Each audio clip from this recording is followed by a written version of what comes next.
Donald Trump came out with his budget recently. It viciously cuts many different departments, Health and Human Services, the EPA by over 30%.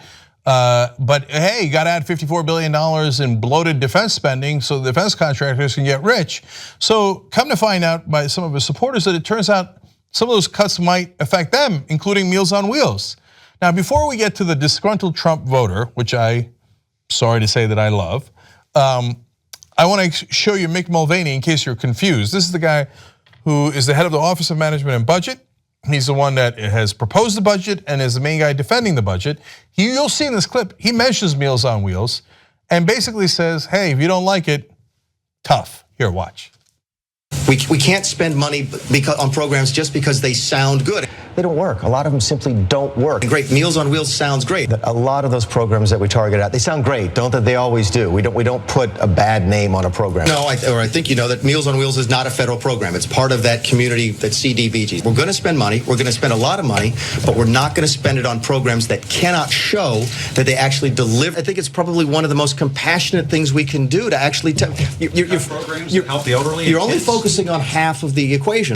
That we can't do that anymore. I can't go to the auto worker in Ohio and say, please give me some of your money so that I can do this program over here someplace else that really isn't helping anybody. I can ask them to help pay for defense. And say, look, we want to give you money for programs that don't work. I can't defend that anymore. Can you talk about where you're concerned that perhaps some of these cuts may hurt Americans' lives, if anywhere?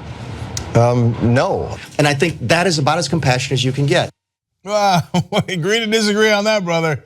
I think you can get a little bit more compassionate than that. Now, if they do cut Meals on Wheels funding, and this budget is a proposal that has to go through the process, it would hurt Meals on Wheels tremendously. They get 35% of their funding from the federal government.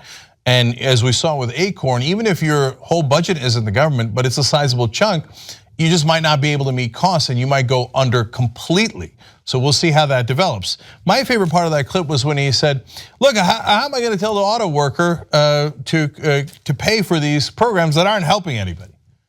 By anybody, I think he means anybody who is relevant to us, like our donors. I mean, it helps real Americans. Were we planning to do that? I don't think so. No, we're gonna do defense spending instead. So now, turns out some Trump voters do get Meals on Wheels. And when they found out about this, they were none too pleased. Just give you a sample of one person here. After a stroke left her in a wheelchair. Meals on Wheels delivers to her every weekday. Like most residents in Jones County, she voted for Donald Trump. Are you surprised? Yeah. Why? Because he was told I was under the influence that he was going to help us. What would you tell him to convince him not to cut this program? What if it was your mama? Yeah, but it isn't his mama, it's you. And if you thought Donald Trump was on your side, boy, have I got bad news for you, Linda. So that's Linda Priest thinking, well, I thought he was going to cut somebody else's program, not my program. Turns out it was your program and a lot of other people's. And that's just the tip of the iceberg. I mean, wait till you get a load of all the devastation that comes from all these different cuts that affect so many different people. You know, Meals on Wheels has delivered over 100 million meals a year. Yeah, Linda. It's your programs that get cut too. Wait till you see the 24, 26 million people who lose health insurance.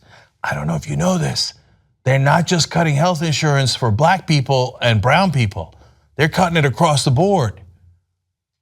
So that's why President Trump's approval ratings today all of a sudden took a big dip and are at 37% as people begin to realize, oh right, the guy who says he's a billionaire and kept bragging throughout the election about, I bought all these politicians and they did me favors. Yes, he's part of the elites. He was part of the corruptor before, and now he's part of the corrupted. And what their interests are not your interests, Linda. They're all of their billionaire class, millionaire class friends and multinational corporations. Tip of the iceberg. You know who's gonna stop Trump, stop the establishment, stop the corruption? You are. You help us hire new investigative reporters and we will unleash it on them. tytnetwork.com/go. Let's build the best journalism team in America.